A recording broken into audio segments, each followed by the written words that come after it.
The opinions expressed in the following program are those of the participants and do not necessarily reflect those of Rogers nor Rogers TV.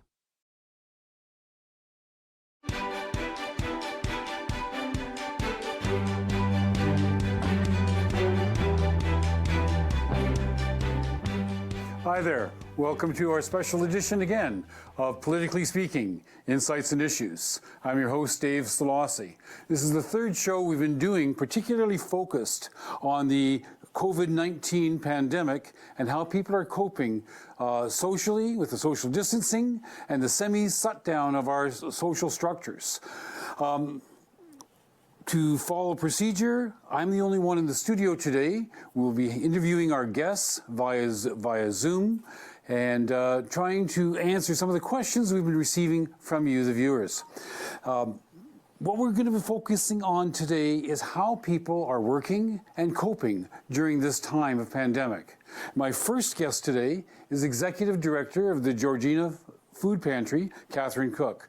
Catherine, thank you very, very much for taking the time out and joining us today. Thanks for inviting me. Well, it's good. So tell me first, how are you holding up during this time? Personally. It's been quite a transition for the food pantry. We've gone from basically having people come to the food pantry to now delivering food to their homes. So it's been quite exhausting for the volunteers and I for getting everything ready. We've got hampers to pack, that sort of thing. But we're managing. And you're holding up well personally. Personally, yeah. My family's self-isolating, except for me, of course, since I have to be here at the food pantry. But we're doing all right, thanks. Oh, well, just on that, when you say that, now, are you making any special conditions or situations when you get home from the food pantry? Because you're in a situation that there are other people around. So how do you deal with that when you do go home? Well, we're doing a really good job here at making sure that we're doing the physical distancing and washing our hands, not touching our faces. So when I go home, the first thing I do is I come in and hang up my coat in the garage and go wash my hands. So the family's good with that. I think we're doing okay. Well, good. Now, since the recognition of the pandemic in our community, in our province, what have you seen happen, if anything, in terms of the demand for services of the food pantry? Well, it's been really interesting because during the winter months, the food pantry has an uptake in the number of people who use our services. So each week we have about 80 families. And then recently, because people are concerned, they want to social isolate. So some of our clients have decided not to come to the food pantry for fear of transmission of COVID-19. And then others have called upon the food pantry or new clients because they're concerned about the immediate future. What does it mean for them when they're losing their jobs? But all in all, this couple of weeks transition period is the demand is a little lower for our services, but largely that's due to the fact that now that we're transitioning to delivery service, we have to communicate that to our clients. And once they learn that it's a safer delivery method, I think they'll call us and they'll say, "Great, please come to my house. I feel much more comfortable about that." And then we'll see the numbers increase again. And I imagine over the next 2, 3, 4 weeks, we'll see higher numbers than normal because not only we will have all of our clients back on track, we will also have the new people who are facing difficulties at this time. Because that's what I was wondering about, because so many businesses have had to close in response to the pandemic protocols. A lot of people are feeling the financial pinch of that, although the federal government has initiated some financial assistance measures. Still not everyone qualifies for those, especially people who have not been employed over the last year. So I was worried that I would be worried as a member of this community that your numbers are going to be significantly higher in the next little while. Are you preparing for that, or is that an accurate forecast, do you think? I don't know. It's hard to be accurate at this time, isn't it? It's just each week things change so much. But you're right. The Canada Emergency Response Benefit is going to benefit a certain population. But when you look at the food pantry, 70% of our folks are on social assistance. And so that emergency fund will not go to their doorsteps. So they will be struggling. So that only leaves about 30% of our clientele that just might be able to access that benefit. And that will mean $2,000 per person. But again, that's very challenging too. You have to have a computer, and not all of our clients have computers. You have to be able to manipulate it. And I understand that it's a bit of a challenge to even apply for that benefit. So I am concerned that a lot of people will miss the boat there, and there will be an increase in the number of people knocking on our door. What has been the effect on donations now, the food donations themselves, in light of what we've just been talking about especially? Well, the community is fabulous. They're so generous. We have had so much come our way in the way of financial donations. But you can imagine with the food donations that we typically get, we're just not getting. Some people are doing a great job at doing food drives, but like I said, it's just not what we normally expect. Of course, people are concerned.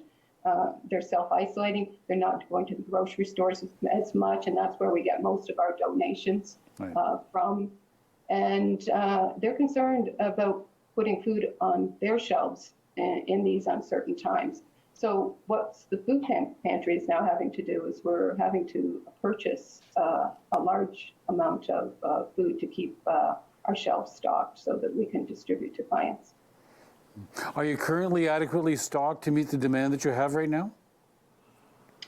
We're okay now because we just spent thousands of dollars on food that has populated our shelves. I don't know how we're going to be in a month or two or three. It all depends on what the demand is from the community. If we are servicing 80 people a week, we can manage for a while. I feel secure about that. If we're servicing double that each week, that's a whole different story. And I really don't know where the breaking point is. Hopefully we'll be past the pandemic before we reach that critical stage. I know the mayor has started an online challenge for financial donations to the food pantry. How's that going? It's going great. Thanks to the mayor, the town, and everybody who has contributed so far. Please visit our website, press the donate button, and the town matches every dollar up to $25,000, and that's going on until April 13th. So we welcome all the donations that we can. This is going to be an expensive ride for the food pantry in the next few months. So any amount coming in, thank you. Okay, so I just want you to repeat again, how do people make a contribution to that fund? Go to our website. The food pantry website, and that the website address is on the screen. Yeah, go there and press the donate button, and the town recognizes all online donations through our website up until April 13th, up to $25,000.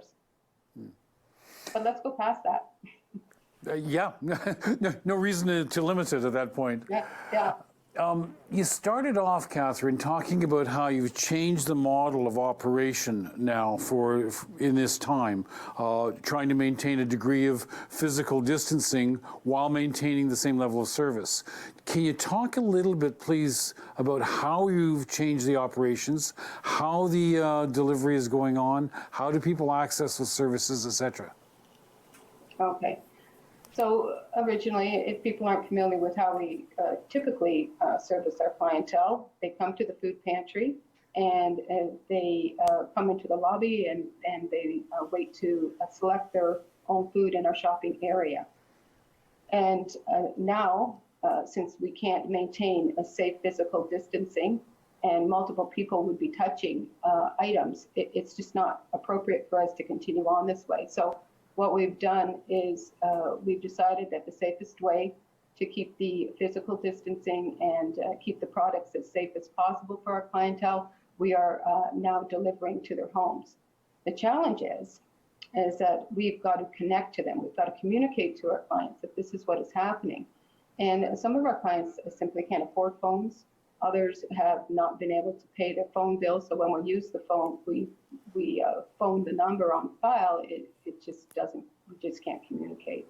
So what we're trying to do is go through social media, broadcast media, print media, and phone the clients as many as we can, and hopefully they'll spread the word. Just to let as many people know that we are going to help them by delivering food to their doorstep. Yeah, I didn't realize, I wasn't thinking about the difficulty with communication there. And that now, do people request certain items, or do you have a set package for, say, a family of 3, or how do you organize that aspect of it to know what to send in that delivery package? Well, we've always admired our new model since we've moved to the link, and that's where people can go and shop for their foods of their choice. But unfortunately, in this pandemic, we can't have that. We can't offer that same service. So we do. The volunteers do pre-pack the grocery bags, and we have a certain amount of food that we give to single people, and of course we give more to couples, and of course we give more to families. But there's no choice anymore. They just get what arrives at their doorsteps. And explain. Speaking, they're okay with that. Explain to me then, so when it arrives at the doorstep, you have a time that they know it's going to be coming, so the volunteer doesn't have to actually, can just drop it off, or how does that aspect work? Well, before the drop-off day, the clients are aware that a volunteer will be coming to their doorstep, and then we phone them prior to dropping off the food, and we drop off the food at their doorstep, and then they know, they've been told to wait until we back away at least 6 feet, and they can come out and they can get their food. That's how it runs now.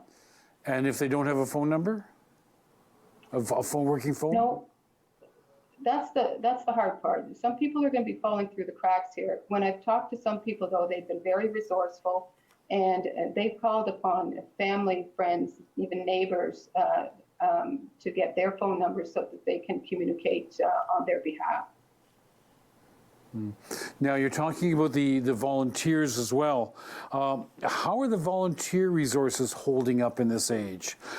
Because I'm thinking that, I may be incorrect, correct me if I am wrong, but I was under the impression that a lot of the volunteers were retired individuals who they themselves may be vulnerable. How is that aspect impacting your operations? Well, we have about close to 50% of our volunteers are 70 years of age and older. So that qualifies them for being part of the vulnerable sector when it comes to COVID-19. So we have lost about 25% of our folks due to that fragile health, or having to take care of the kids now that the kids are at home. But we've got a pretty determined group here, and they're so committed to supporting the community that we still have a lot of people here helping us out. So it's they're quite an admirable group, these volunteers at the food pantry. So if somebody wants to volunteer, they're listening to the show and they say, yeah, I would like to help out there. Who do they contact? What do they do? They can contact me at our phone number, or go through our website to contact me, and I'll be able to get back to them. I'd like to say, as for now, because we don't have the typical duties that our volunteers perform, they are shifting over to helping us with driving and helping us with sorting. So we're doing fairly well right now, and we can always count on Roots Connecting Communities to help us with delivery service, and Chad's helps us with delivery service to seniors. So we've got strong connections right now. I know a lot of people want to help, and perhaps in the near future, if we have a crazy demand for our services, we'll be calling upon people to help us out. So in our last minute, Catherine, what are the greatest needs that you have right now? Greatest needs, financial support. Our what, sorry? This is leading us, and we spend about, with the combination of food that we buy and the donations typically that people donate to us. It's about $7,000 a week that goes out the door. Okay, thanks very much. Catherine, I'm going to have to cut you there. Financial support's what we need. Thank you so much for taking this time. Stay with us. We're going to talk about the York Regional Police and their services in the next segment.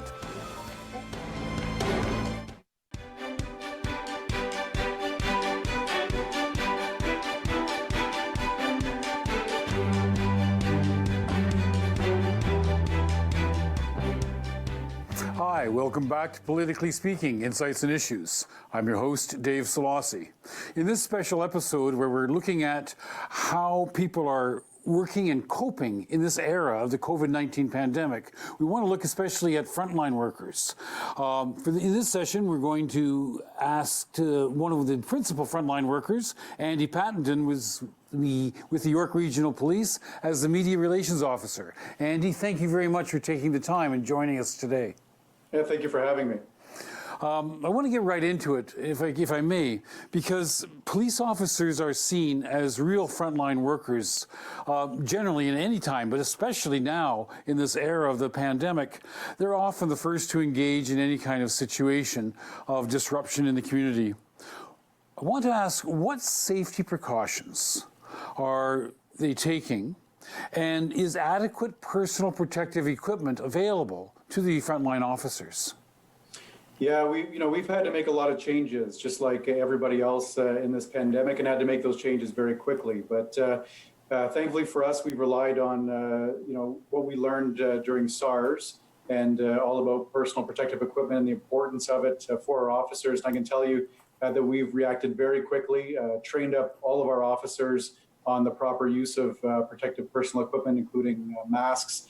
We often carry gloves anyways with us at all times.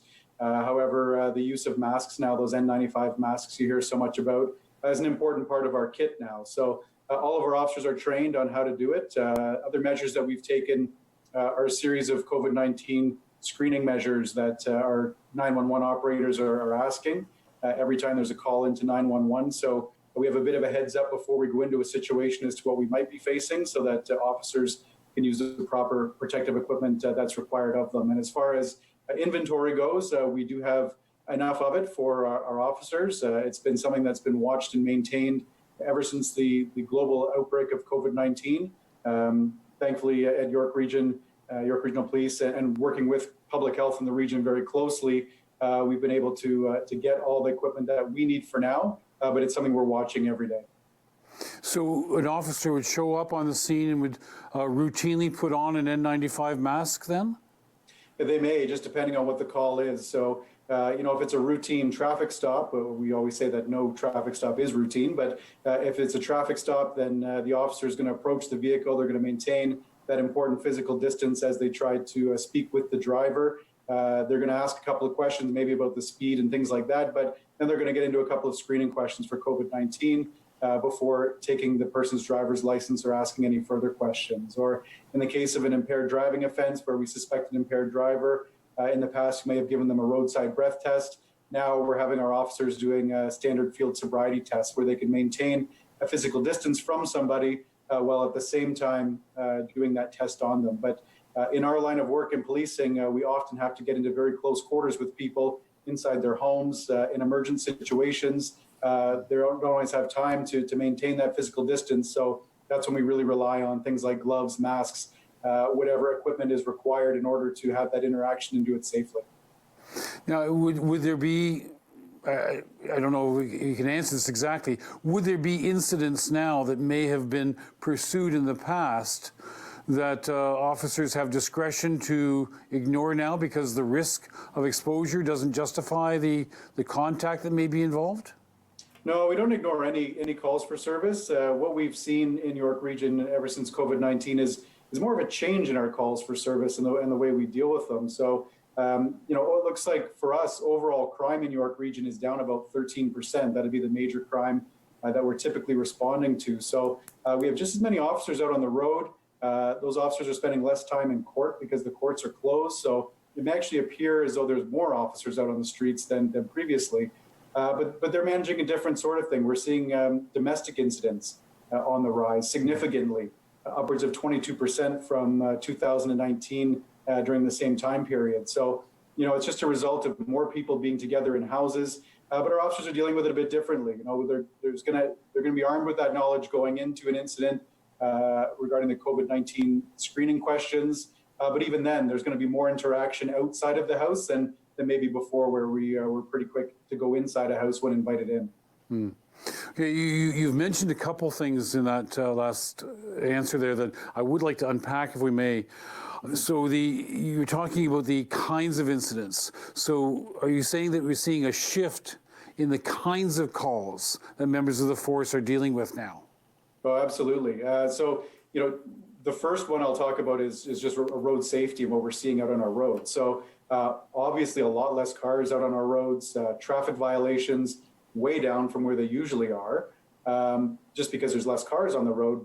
But the other shift that we're seeing is that stunt driving, for instance, where we have greater than 50 kilometers per hour over the speed limit, we're seeing those number of incidents way up, upwards of 90 to 100% up over years previous, and that's a result of less cars on our roads, people deciding to travel at high speeds, and some of the speeds are incredibly high. It was a couple of weeks ago we posted some information about a driver that was clocked going 179 kilometers per hour in a 50 zone in Aurora, which is just completely unacceptable. It was the middle of the day. Situations like that really do pose a high risk for people that are sharing the road. So, I can guarantee our officers are out watching for those high speed drivers now. And as well, I talked a little bit about domestic incidents. With more people spending time together in their homes, as we've all been told to do, the number of calls for domestic incidents, which range anything from a verbal argument where police are called all the way through to the most extreme cases of domestic violence, those are up. So very concerning for us. It's a concerning trend that we're seeing. And we're just encouraging our community, if they do feel volatile in the situation that they're in, there's a lot of great community partners out there that we work with day in and day out that have excellent resources, excellent support for you. I encourage you to go onto yrp.ca, our website, and have a look at some of the links to the resources there if you are in a volatile situation. And never forget that if you are feel you're in a situation where your safety is at risk, don't hesitate to call 911 right away.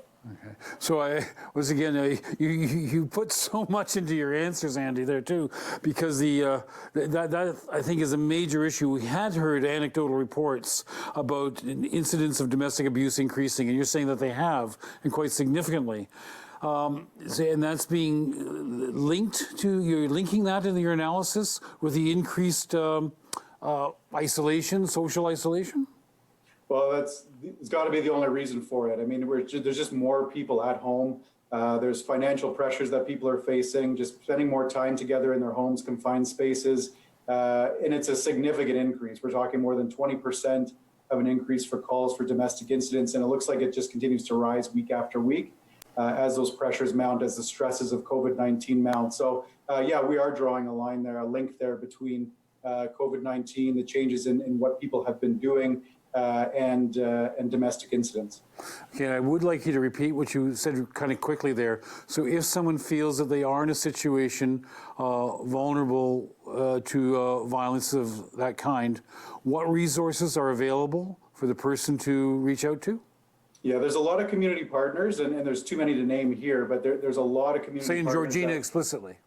In Georgina, just off the top of my head, there's the Yellow Brick House is one of the great resources. If you hop on their website, yellowbrickhouse.org, they have some excellent resources there as to what to do if you're in a volatile situation, help there. But again, when it comes to safety, if you're feeling like your safety is at risk, it's just a call to 911 and we'll be there right away. Okay. Now, I want to ask you about in the more global perspective. Each municipality has its emergency operations centers in place. What's the role of the York Regional Police in the emergency operations organizing and planning? Well, we've been in the Region of York Emergency Operations Center. They have their own, and we've been in that center right since the start of COVID-19. I can tell you that at York Regional Police, we have our own center as well that's set up to monitor global things happening and as well what's happening in the region and react as quickly as we can. So for our role in one of those centers, it's focused on crime, what's happening with regards to crime as it relates to COVID-19. as well as gets us right close to public health, who we've been working with very closely for the health and safety of our officers. So if there are any changes that public health is seeing or changes that we need to make, thankfully they're right there for us to advise on those changes, and we can adapt accordingly. Now, you had suggested earlier, I believe, that incidents of crime, at least outside of excesses in the Highway Traffic Act, outside of domestic violence, incidents of crime such as break-ins, I'm imagining, et cetera, have actually gone down. Is that an accurate assessment? Well, it's changed. So residential break and enters, which have been a huge problem in York Region, especially right across the south end of York Region for the last couple of years, we've seen a significant reduction in residential break and enters. Why? Again, because people are at home. Well, it makes sense. Yeah. But on the flip side to that, what we're seeing now is a significant increase in commercial break and enters because businesses are closed. So we've adapted to our patrols there, where normally we'd have officers proactively patrolling neighborhoods regularly. We've now shifted some of our resources to patrolling industrial plazas, commercial plazas, where those break and enters are occurring. As well, we have that very valuable tool for us, Air 2, our helicopter, that's up in the sky, especially at night, watching those industrial parks to make sure that there aren't people in there doing things that they shouldn't be. So one of the concerns that people do have in this context is the social distancing, physical distancing, and the adherence to those kind of protocols. Are the police laying any charges against people for violating the principles of physical distancing? And to what extent would the police be enforcing those regulations? Well, we definitely are enforcing those regulations, and I'd be surprised if anyone in this country hadn't heard from all the top political leaders who've been saying, stay home, maintain social distancing, do what you can do to keep everybody safe. So it's trickled right down to changes in the law, and it's coming to down to the Emergency Management and Civil Protection Act, which is the provincial legislation that has been enacted in order to make sure that businesses that have been advised to close are closed, and that people are maintaining physical distancing. There's also some laws under the Quarantine Act, which are federal laws that have also come into place whereby people who are ordered quarantined must maintain that quarantine, and there's some very significant penalties that go along with that. So as far as enforcement for all these things, we've been doing what we can to educate our community as much as possible. And I can tell you in the last, I want to say about 14 days or so since the new acts came down, we've had more than 700 reports from our community about people not maintaining physical distance, or about people who are running businesses that are continuing to have them open when they're supposed to be closed. And we're investigating all of those incidents. But at this point in time, we've laid probably about a dozen or so tickets for those offenses. But I can tell you those tickets are significant. They start at around $700 and go up from there. So it's important that people educate themselves on what those laws are. The Ontario government has put out some great information on their websites about what the laws are. And again, it's your responsibility to know what those laws are, and it's our role to be out there enforcing them. So we'll continue to try and educate people, but if they're not getting the message and they're gathering in parks, they're using recreational equipment when it's been all taped off and closed, you can expect that more fines will be handed out. So would you, I'm just trying to think of a very practical application of what you just said. So if you got a call that there was a party going on in some private residence, would you go to that residence and lay charges under the provincial protocols? We may. It just depends on the priority of calls. So I can tell you that the house party is probably going to be a little bit lower in the priority of calls versus a domestic violence call or an assault in progress or something like that. So our 911 communication center takes all those calls, they triage what they can for priority purposes, and then officers are dispatched from there. So something like a house party where there's people gathering, it may just get more of a priority just because there might not be other things going on in the region. But it's definitely something like that would be a concern for us. And as we approach the Easter weekend here, we're going to be very mindful that there will be people gathering when they've been told not to. Great, Officer. Thank you very much for taking the time once again. Appreciate and stay safe on the front lines there too with all your officers, okay? Thank you very Stay much. with us. We'll be coming back in the next segment to talk about what's happening in the education front.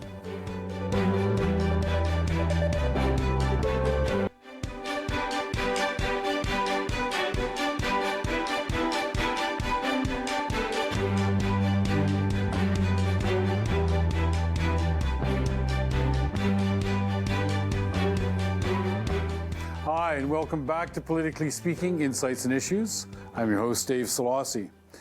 Schools have been closed now since the March break. Many of you with children at home have been taking on the role of supporting your scholars at home in the tools of learning.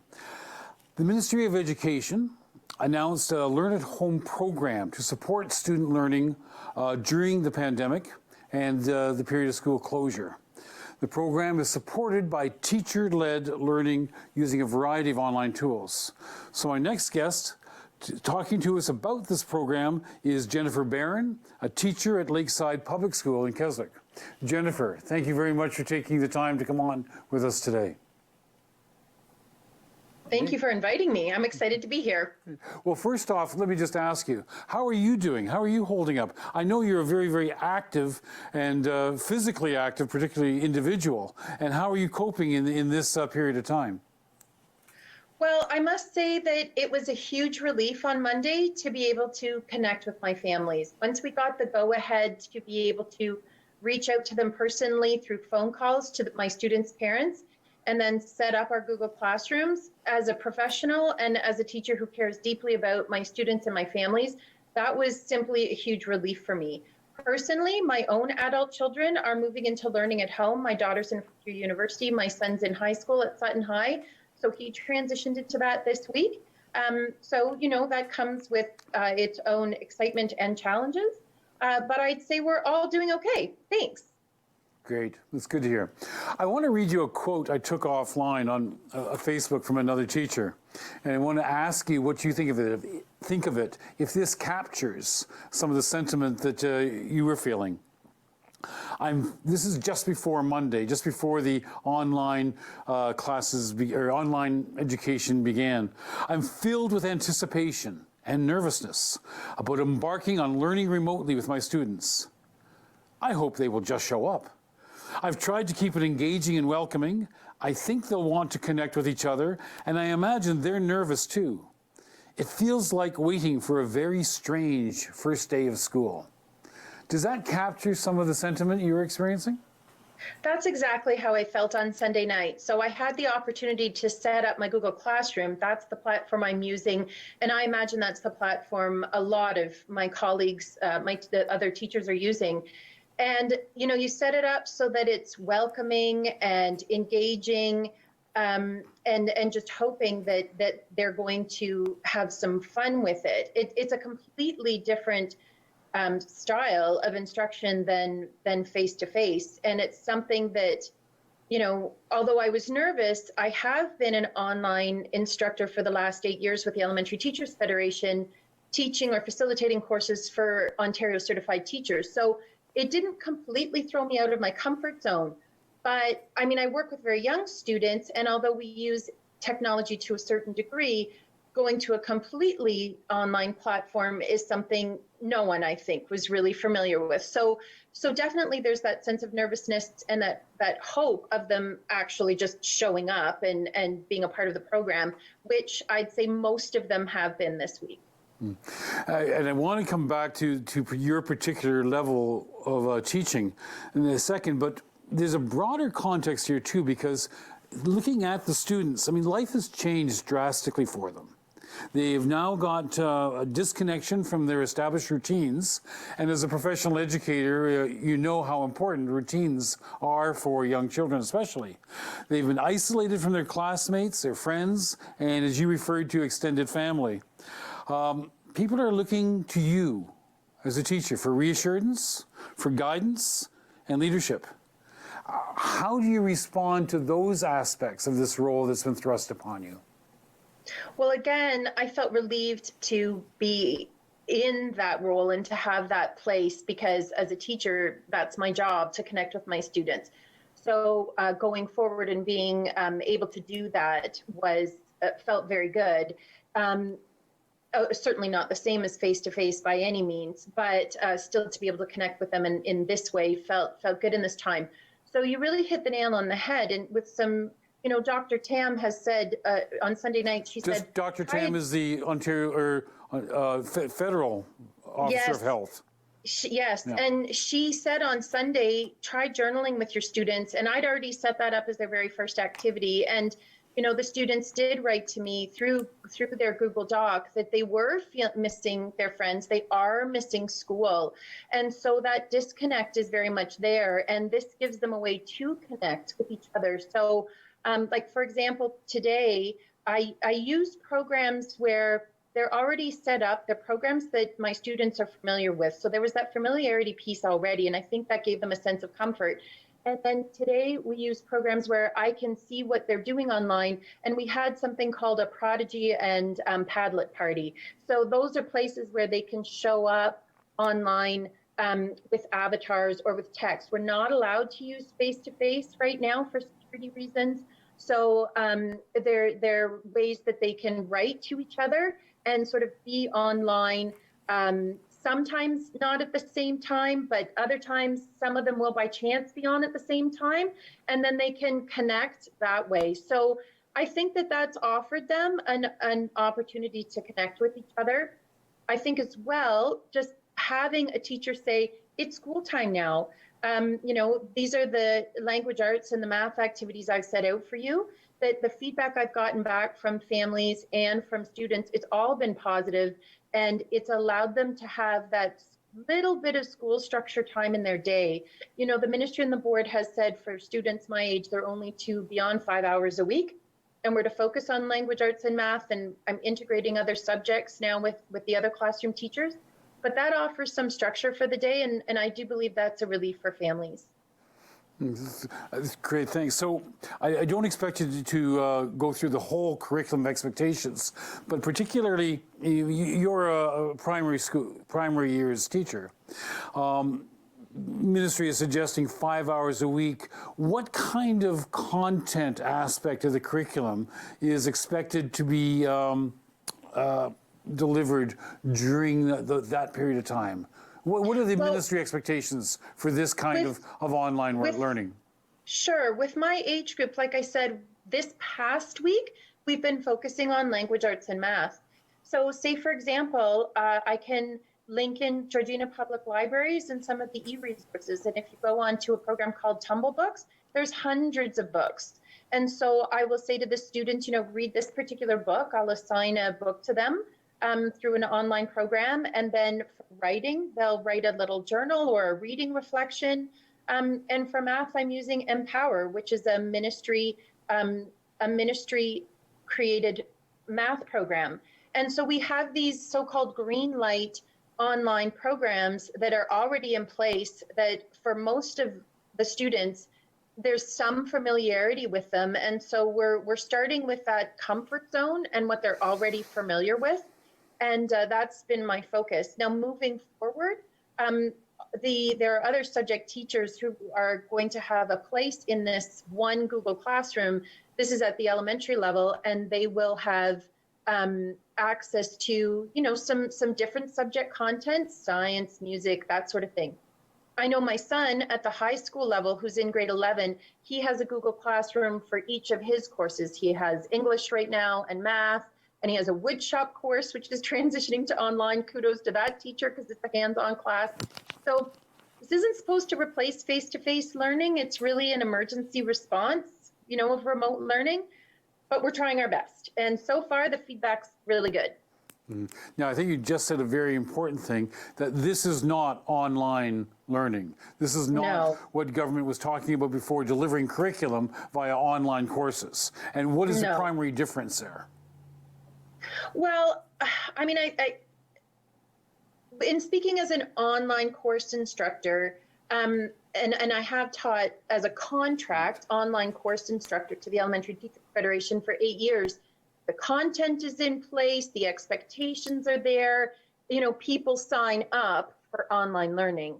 This is not what's happened in this case. So as teachers, we're working really quickly to create a remote learning situation that that has never been done before. And so, fortunately, there are platforms in place like D2L or Google Classroom, and teachers have, varying degrees of familiarity with that. So I really, really am just so honored and impressed with my colleagues who are embracing, the technology that goes along with creating on the fly a Google Classroom and creating as rich as possible learning experiences for their students. Now, you've used a reference to that a number of times. For people of a certain age group or outside educational circles, what is Google Classroom, and how else is the course of study being delivered? Well, so Google Classroom is a platform. Think of it as a virtual classroom. And then within that, you input content. So say, for example, you could link to a website that has free online books. It's really helpful that service providers throughout North America in this time of the COVID-19 pandemic are opening up their websites as free when perhaps they might have needed paid prescriptions. So there are certain ones that that are free, and also there are ones that clearly are created by the ministry that have been mandated already that are sort of, like I said, green light technologies. So or programs. So we input this content, and then again, using Google Apps for Education, the students can use something called Google Docs, which people will be familiar with its counterpart in Microsoft as Microsoft Word. So, but it's really just a writing platform, and kids can, write you answers to questions that you've asked them, and then they share that work back with you so you can see it and leave comments, that sort of thing. So one of my concerns for the students would be that for those who don't have access to the technology at home, or especially in Georgina, don't have access to adequate internet connection. Is there any provision being made for them? Absolutely. And I'm not going to speak as a system administrator because that's really not my role. But I think that we can sort of see what's going on social media around this conversation provincially, and that there is an inequity piece, and that provincially we're not set up to just transition seamlessly into online learning. Again, this is an emergency response. And so to respond to that, the province and the boards, I believe, and I'm very relieved that they are working in conjunction and collaboratively to get that technology in the hands of families who need it, and to get that data to families who need it so that they can participate in this work. I know that that hasn't happened 100% right now. I have the majority of students in my online class, but I have a few who are still waiting. And again, it's my understanding that that delivery of those systems will be completed next week. Yeah, I was going to ask if you had any yourself in your class in that situation. Oh, definitely. I think probably most teachers provincially do. Mm-hmm. I know, I think at least I know the Toronto board has suggested people get into the parking lots outside of schools, and they can access the school Wi-Fi that way. Is that something the York Region Board has proposed? I have no idea, and I certainly wouldn't propose that. So I can't speak as a system leader about that. But for a moment, I'm going to put on my parent hat. So my children are using data like never before. And it definitely is an issue. And I think that, data service providers, I hope, will continue to take a role and give us a break on all this data. But again, that's my parenting hat. So, both of my older children have multiple classes online, and they're just going through the data like Jennifer, crazy. thank you Yes? very much for taking the time today. Really appreciate it. I know you've got a lot of work to get back to now in preparing how you're going to be delivering this new model going forward. I know all teachers in the province are still really busy with that. Thank you once again, Jennifer. Stay with us now. Thanks for having me. Stay with us now for the our wrap-up segment on Politically Speaking, Insights and Issues.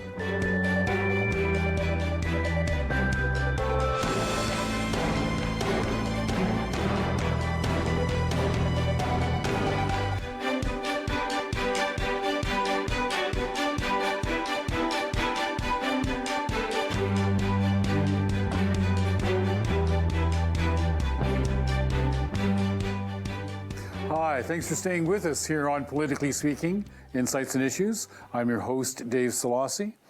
We've been talking in today's show about the coronavirus pandemic and how people are coping with it and working with it in this environment. I'm being joined now by a host of my sister program, Politically Speaking. Karen Wolf is joining us in from Pefferlaw. Karen, hi, thanks a lot for watching in. Hey, my pleasure. Thanks for having me. So you've been with us for the show with the three individuals. What was your biggest takeaway Well, from you know what they what? were saying? Well, first of all, I think, you know, it was a great program. And given that none of us have gone through any of this before, I think the organizations that, you know, were guests on your show tells me that, you know, everybody's kind of coping very well, given that we've never done this before and we're kind of doing it on the fly. And everybody seems that they've come together with a short-term program solution to continue to move forward and do what, you know, they were set up to do. And that goes for the police, it goes for the food pantry, and for the teachers. So that makes me concerned about one aspect. And I think you're rightly addressing it. A lot of movement has been done within organizations, within the professions, to allow them to operate in the immediate emergency need and the exigent circumstances that we're in. But will this be able to be sustained? I mean, like, you look at the food bank, I mean, any volunteer organization always has trouble looking forward towards the continuation and succession planning. Education, I mean, what's going to happen to the frontline workers if they start burning out? If people start getting sick, do we have the wealth of people to come in behind? Or are we asking too much from a lot of our service people? Well, you know what? I mean, that is a concern. And when you hear, you know, news reports that we're going to be at this for not days, not weeks, but months, then you do sit down and you worry about how long can we go on, you know, with the amount of energy that everybody is putting into this thing so we can cope. I'm hoping that, you know, in the back rooms of each of these organizations and all professions, that there are people sitting in the back room coming up with a long-term plan that they can roll out to, you know, sustain us if this does go on much, much longer than anybody's predicting. You know, I mean, they are talking about another wave in the fall. So really, is there someone in the back room that's coming up with a long-term plan that will work for us? Well, we are going to need that because we do know this is not a sprint. This is the long marathon till the virus is contained. One of the concerns that you and I know have talked about in the background to these situations before, though, is trying to get a handle on the current extent of contagion. Yeah. How many people you know, are actually affected? There was a report yesterday, I know, about in Ontario. It's testing for COVID-19 at a rate that's much lower rate than the rest of Canada. Yes, Half of the numbers that half the rate that BC is testing at, or Alberta, or even Quebec for that matter. Is that going to is that impacting on our perception of how bad the disease is present in the province? I think it probably is, but there is a plus side and a minus side to that. The minus side is we don't know what the picture really looks like out there as far as COVID is concerned. Here in Georgina, it says we have one case, but how many tests? What's the testing been like here in Georgina? That's the big question. It's as big a question as it is in Ontario. We know that Ontario is, doing 3,000 a day versus the 13,000 or more that they could be doing. So we really don't have an accurate picture. The plus side is we're getting some really cool numbers that make us feel that, what we've been doing, the self-isolation and all of the measures, that each of us individually is doing is having some kind of a positive impact. That's what it looks like. But we have to really take a look at, getting a more accurate picture of really what is going on out there. Yeah, that's the scary part there, because if the lab confirmed totals are only a part of the story, that could be setting us up for a more dangerous environment, a more dangerous complacency, that we start thinking that, the proverbial curve is flattening when in fact, it's not behind the scenes. Yes, absolutely. I think we have to keep that in mind. Premier Ford says that we are going to start bumping up the number of tests that we can do, that we're set up to do, and he wants those tests done. And at that point, I think we'll have a better idea of just how well Ontario is doing, how well York Region is doing, and ultimately how well we're doing here in York or in Georgina. Yeah, just my last thought, thinking about Georgina in itself, reading a very disturbing article in the New York Times talking about that we are now going to see the upswing in cases in rural areas. Although the attention has primarily been focused on urban centers and testing has been focused on urban centers. Now the dragon is going to raise its head from rural communities. And I worry about our community in that regard. Well, the fact that there's only still that one case showing up in the reports, and that's all that's been showing up since they've started recording it, I think is very positive. And I'm kind of applauding Georgina. Thanks a lot, Karen. We're gonna have to end here because we're out of time. Thank you for joining. Appreciate it very much. Thank you very much. It was a great show. Thank you very much to Jeremiah and Jonathan, who've been our producers in the show, carrying this through. And thank you very much to our guests and our viewers for tuning in. Stay safe, stay physically distant, and stay home. This is Politically Speaking. I'm Dave Szollosy.